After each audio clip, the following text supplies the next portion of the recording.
Hey guys, it's Sade D, the business bestie, and I am back with another video about Instagram. Woo! Surprise, surprise.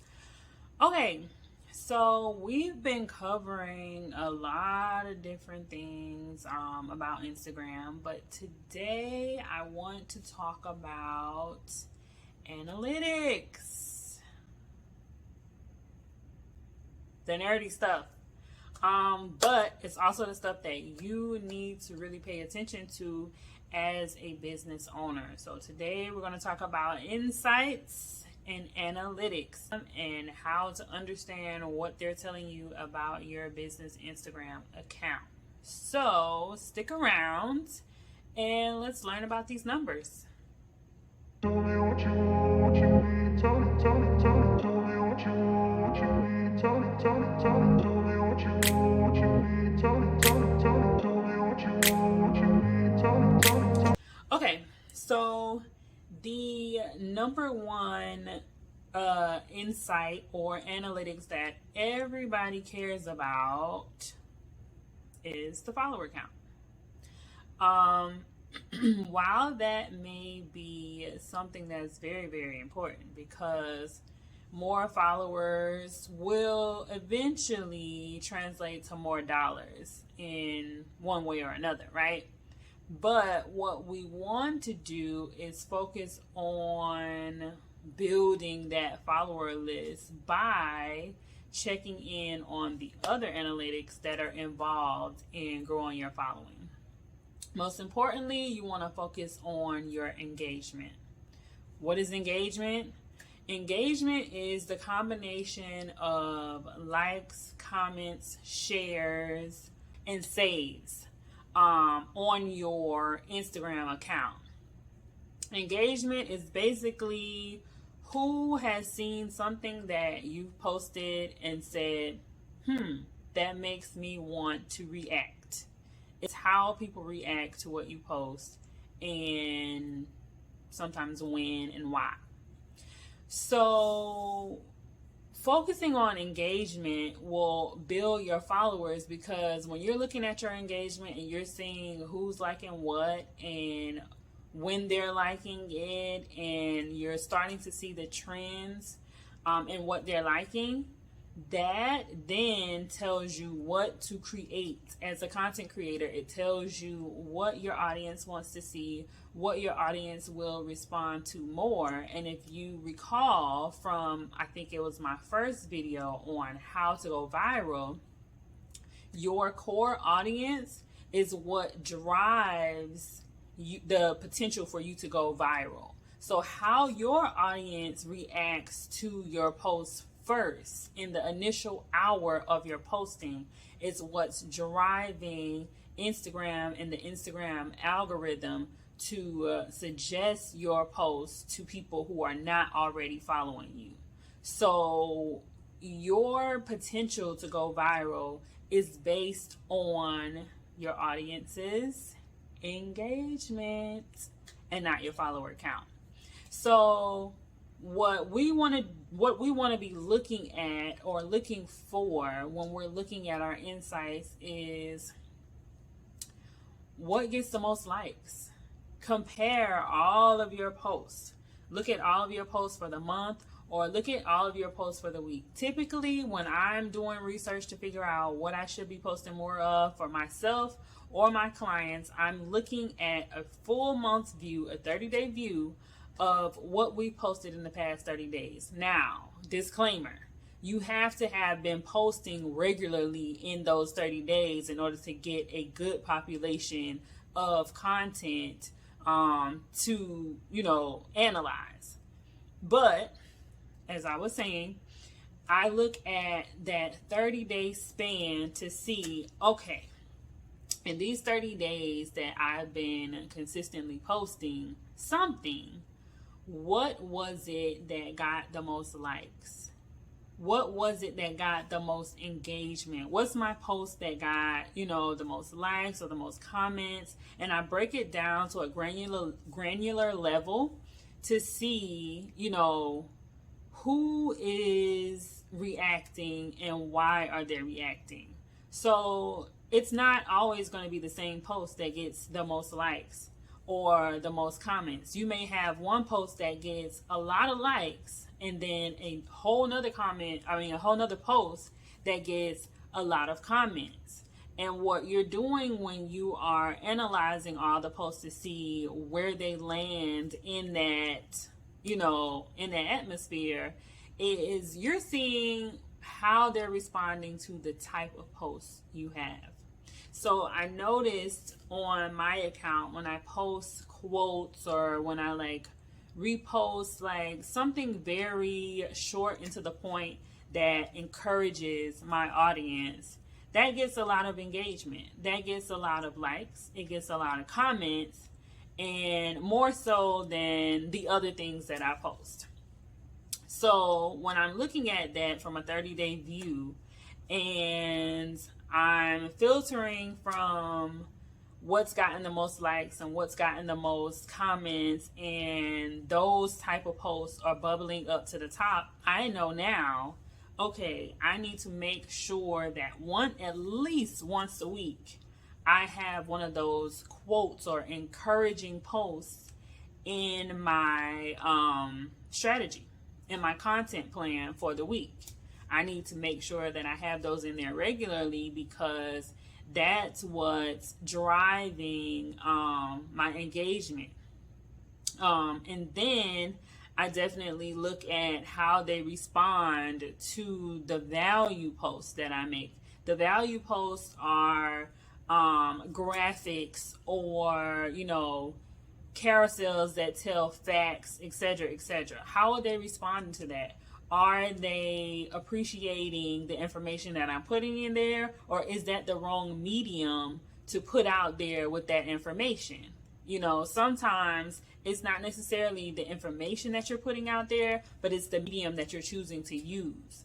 So while I try to sprinkle a little bit of diversity in my content plan, I'm also looking at how my audience is responding to it, because content strategists will tell you hey, make sure you have diversity in your plan, make sure you're doing X, Y, and Z and using every one of these mediums. But if you're analyzing your insights every month and you're seeing that your audience just is not responding to a certain medium consistently, and this is just me, we're keeping it between us, but I would not lean into that strategy as much, because it's pulling on your engagement, where you can be basically putting your energy into a different medium. If I'm noticing that no one is responding to my carousels and no one is liking and no one is engaging with them, it doesn't necessarily mean, like I said, the information is not good. It means how you're presenting the information may not be connecting with your audience. Maybe they don't want to see carousels. Maybe they want to see a reel with that same information, but it's very quick and to the point. Maybe their attention span isn't as long as other people's audiences. So you have to kind of play with those things to understand what your audience is responding to, how and why, and then you can then tailor your content plan to reach your audience, to reach the people that you're trying to reach. So I'm hoping that that makes sense, and I'm hoping that it does not discourage you from, your general plan of education or plan of product releases, etc., etc. Just make sure that you've paid attention to what's gotten reactions in the past, and you're pushing that. So you sprinkle in, continue to sprinkle in a little bit of what's not really getting reactions, because maybe it'll change as your audience grows and as your audience matures. But focus on what's working, push more of that, and just sprinkle the other mediums in there. The other thing that I want to talk about is, a lot of people will say shares are going to get your post in front of more eyes. What are shares? Shares are when you see a post and that post resonates with you, or that post has like some step-by-step information that you don't want to lose. You can't write it down because who's writing nowadays? But you can't write it down. You can't, save it any other way. And you want to make sure that it's, there in Instagram and you can get to it quickly later. You hit save because that information is valuable. So when you hit save on that post, Instagram is looking at it like, that was valuable information. It had to be because this person just saved it. So the more you get saves on your posts, the more Instagram goes, that must be valuable information. Let's see if somebody else is interested in this information. The same type of deal that I've been telling you guys about how to go viral is what happens when people save your content. Try to think, when you're making your content plan, try to think about creating savable content. What are you going to say to make people go, I need to save this for later. I need to make sure that I can come back to this and do exactly what it is that I've seen here. And you can create savable content in pretty much every medium on Instagram. It does not have to be a carousel. It does not have to be a static post where they can just come back and read. I have saved reels because it shows a step-by-step process for something that I find valuable, that I want to go back and watch that process and try it myself, or, etc., etc. So if you have products or services, try making reels that show a step-by-step process really quickly that will make them say, oh, wow, I never thought about it like that, or I never thought about trying something like that. That gives you, that savable content that's also going to drive your engagement and eventually push your followers up. So when I started, I was talking about basically how followers are pretty much like a vanity metric. And I know people say the only people that say that followers is a vanity metrics are people that don't have a lot of followers. That may be true, but two things can be true.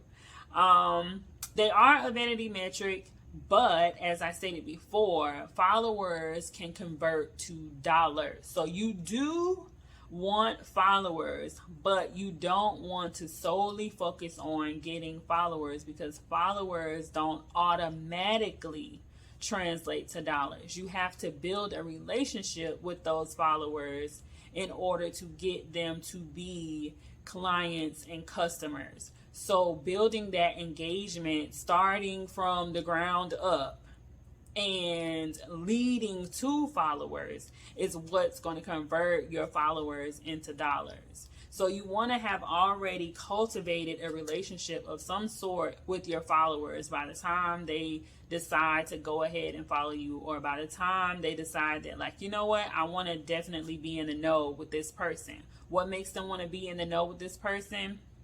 Your content. Your content. Are you adding value? Are you entertaining?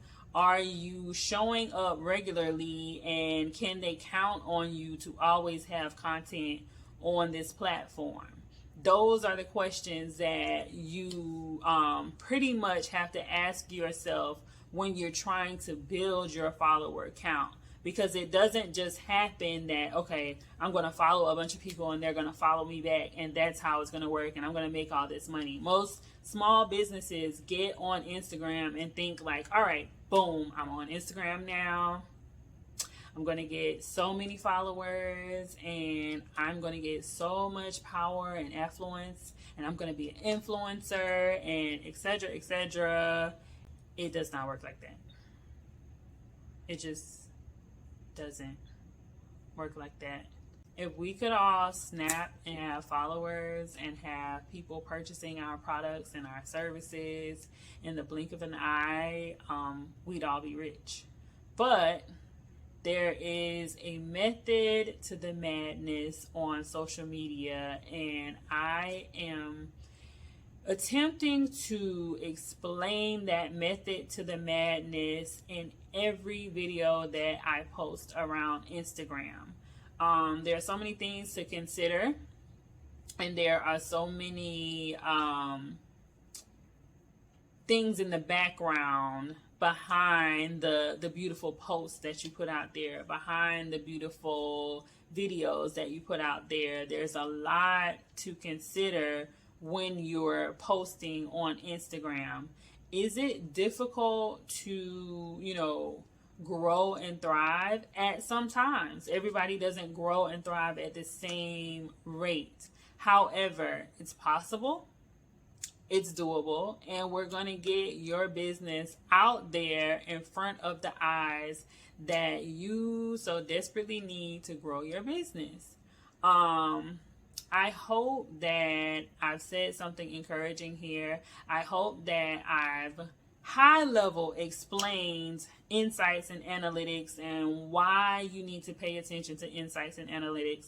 And I think I'll be back. I'll definitely be back with a deep dive video on how to get to your insights and analytics and what each thing tells you, like, a visual of just a review of these analytics, because there is a reason that I do a monthly analytics review with my clients. We go over these numbers every month to see what we've been doing for the month and what we need to be doing. It's important for growth. It's important to know your customers and clients like the back of your hands, because as you know them, you know what they want. As you know them, you're providing what they want. And as you provide what they want, they will follow. They will promote your products and your services, and they'll become lifelong customers, because that's the ultimate goal. Promoting customer and a lifelong customer is what you want from social media. So I hope that I have said something to help you, something to encourage you on your social media journey for business. And I'll be back with deeper dives into analytics and deeper dives into all things Instagram next time. So if you like what you heard here, go ahead and click the subscribe button, and I will be back with more.